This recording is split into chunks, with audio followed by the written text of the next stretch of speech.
Tem um personagem que alguns dos amigos que acompanham aqui meu canal me pedem para falar, que é Balduíno IV, o rei leproso de Jerusalém. Realmente um personagem incrível, um cara que teve, lepra e mesmo assim foi rei de Jerusalém na época das Cruzadas. É dele que eu vou falar hoje.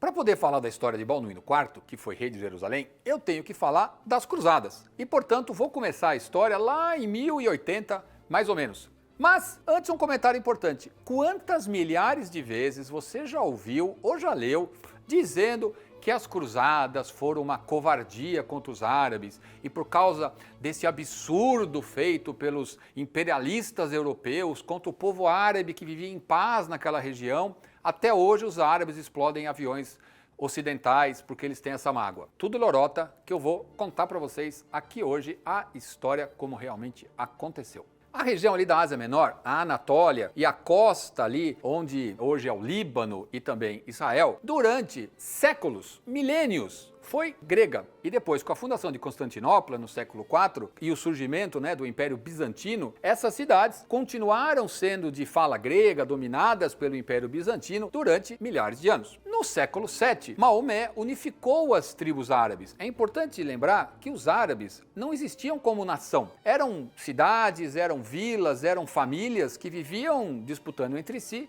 e Maomé conseguiu unificá-los. Criou a religião islâmica, unificou os árabes e criou um exército imbatível, que foi conquistando a região. O Império Árabe rapidamente se expandiu até o Egito, conquistou ali uma região da Síria. No século IX, os abássidas conquistam o poder e aí o Império Árabe já se divide em três partes. Uma delas, essa região ali da Ásia Menor, com a capital em Bagdá. No final do século X, começam a chegar bandos de turcos. Eram várias tribos diferentes e a que se destacava mais era a dos turcos seljúcidas. Eles então chegam na região, conquistam Bagdá, mas fazem um acordo com o califa, que permanece como poder, porém submetido de certa forma aos turcos. Vários comandantes turcos conquistam cidades separadamente e há uma fragmentação então na região. Há um governador de Alepo, um governador de Mossul, um governador de Acre e assim por diante. O Egito dominado por outra dinastia. Em 1060, Constantinopla está envolvida numa luta fratricida interna, dinastias, o imperador morreu, não deixou sucessor, uma família toma o poder, é derrubada. Com essa crise dentro de Constantinopla, os turcos aproveitam e tomam diversas cidades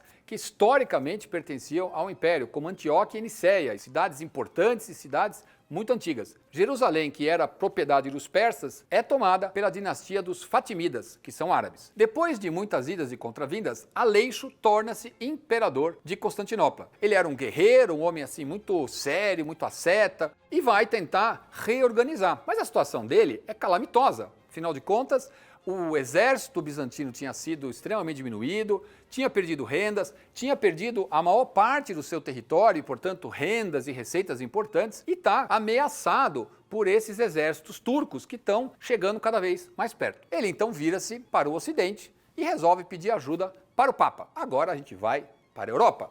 A Europa, nessa época, também estava enormemente dividida. Para vocês terem uma ideia, em 1070 existiam dois papas. Um papa que tinha sido eleito pelo concílio, tinha sido expulso do Vaticano e estava procurando apoio, Gregório, e outro que era o antipapa sentado na cadeira do Vaticano, apoiado pelo imperador do Sacro Império Romano, Henrique. Essa situação de divisão, Gregório acaba morrendo e é eleito então Urbano II como Papa. Era um homem extremamente inteligente, habilidoso, tinha sido bispo de Ostia e durante algum tempo havia participado das articulações políticas no Vaticano, conhecia bem o jogo, mas tem que ficar escondido na região de Ravenna, de onde ele decide então buscar apoios. Pois bem, tínhamos um papa que precisava de apoio, tínhamos um imperador que precisava de apoio, eles começam a trocar correspondência e prometem ajuda de um para o outro. Ao mesmo tempo, Aleixo enviava cartas para diversos outros nobres. E aí vem o talento. Nessa época, por incrível que pareça, muitos peregrinos saíam da Europa para visitar Jerusalém, a cidade santa. E os turcos causavam enormes problemas realmente para os peregrinos que tentavam chegar. Muitas vezes eram atacados,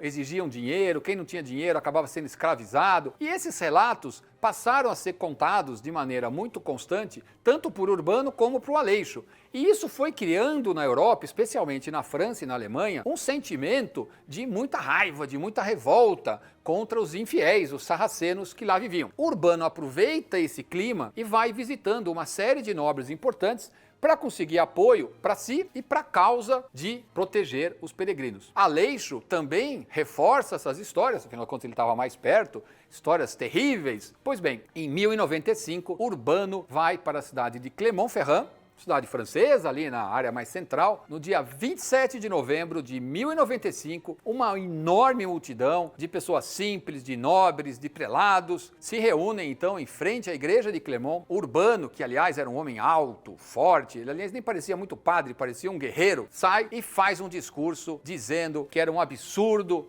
que os cristãos matassem-se entre si nas batalhas que aconteciam ali na Europa, enquanto pobres cristãos eram mortos por infiéis a caminho da Terra Santa. Que os homens deviam se unir e numa cruzada e resgatar a Terra Santa. Aqui vocês matam cristãos uns aos outros, enquanto isso os sarracenos ocupam a Terra Santa. Aqui vocês são pobres e infelizes, e lá vocês terão alegria e riqueza. E caso algum homem a caminho da Terra Santa venha a morrer em combate, terá todos os seus pecados perdoados e com certeza será levado por Deus para o céu. Com essas palavras, com um discurso muito carismático, Urbano causou uma verdadeira ovação. Todos gritavam: Deus volte, que seria Deus assim deseja, Deus assim deseja. Urbano então propõe que os cavaleiros tomem a cruz. Daí vem o nome cruzada, porque os nobres colocavam uma cruz no seu uniforme. Então eles passavam a ser os homens da cruz, os homens da cruzada. Já tinha sido meio combinado que um bispo muito famoso, muito importante e muito rico, chamado Bispo de La Puy, seria o primeiro, e ele imediatamente se coloca e faz um discurso pedindo para liderar esta primeira cruzada. Logo no dia seguinte, Raimundo de Toulouse, um dos principais nobres da região, diz que também quer participar. Urbano, a partir de então, vai visitar uma série de nobres importantes e disparar muitas cartas para conclamar outros nobres a participarem da cruzada. Obviamente era uma aventura complexa, que implicava em logística, em preparação, mas enquanto o Papa preparava e conclamava outros nobres a se juntarem, um monge conhecido como Pedro o Eremita, um homem ali na casa dos seus 60 anos, extremamente magro, feio e dizem fedido. Tinha uma piada na época que se Pedro tirasse a sua roupa, a roupa andaria sozinha, de tão dura que ela estava. Mas o fato é que esse homem era muito carismático, devia ser daqueles homens muito fanáticos, né? E ele então decide clamar o povo a segui-lo para a cruzada e não esperar pelos nobres. Ao chegar na cidade de Colônia, na Alemanha, ele já tem cerca de 20 mil seguidores, e chegando em Colônia existia uma grande comunidade de judeus. E eles decidem então iniciar o serviço e massacram a população judaica de Colônia e depois em Mainz, uma cidade próxima. Os nobres da Alemanha ficam assustados com isso e passam então a impedir a entrada desses homens, que vão crescendo seus seguidores. Eles caminham seguindo o rio Danúbio, cruzam para a Sérvia, Hungria, enfim, vão acontecer uma série de confusões e chegam finalmente a Constantinopla. Ao chegar em Constantinopla já eram mais de 30 mil homens. Imagine a imagem desse exército maltrapilho chegando em Constantinopla. O imperador Aleixo tinha movido mundos e fundos, mandado cartas, mandado presentes para receber um exército de nobres, né, cavaleiros com armadura, e chega aquele monte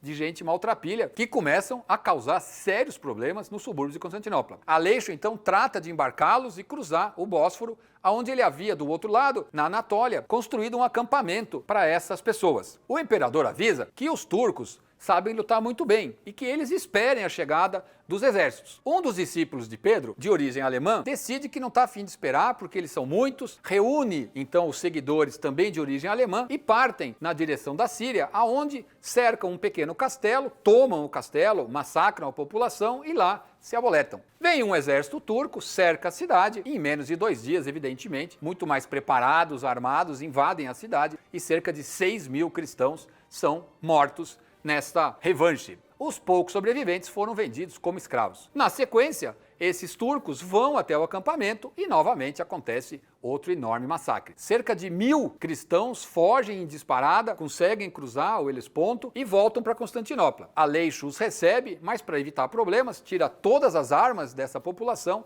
e os envia para um subúrbio bastante distante e nunca mais vai se ouvir falar nem de Pedro Eremita e nem desses cruzados da Cruzada do Povo. Pouco depois dessas catástrofes, começam a chegar então os nobres e seus exércitos. Importante dizer que não era um exército único, não existia uma liderança. Cada um desses nobres que decidiu se tornar cruzado levava o seu exército, que em geral era composto de uma cavalaria formada por nobres de menor escala, que vestiam armaduras e que eram, de certa maneira, guerreiros profissionais, e a soldadela mais simples, que era formada dos camponeses. O primeiro que chega é Hugo, de uma cidade mais ao sul da França. Na sequência, chega Godofredo de Boulogne e seu irmão mais novo, Balduíno. Preste atenção que esses dois serão muito importantes na nossa história. Ao longo dos próximos meses, outros cavaleiros chegam com seus exércitos e em abril chega Estevão e também Roberto da Normandia, que era descendente de William o Conquistador. Bom, reunidos, Aleixo, a cada nobre que chegava, fazia questão de recebê-lo com honras em seu palácio,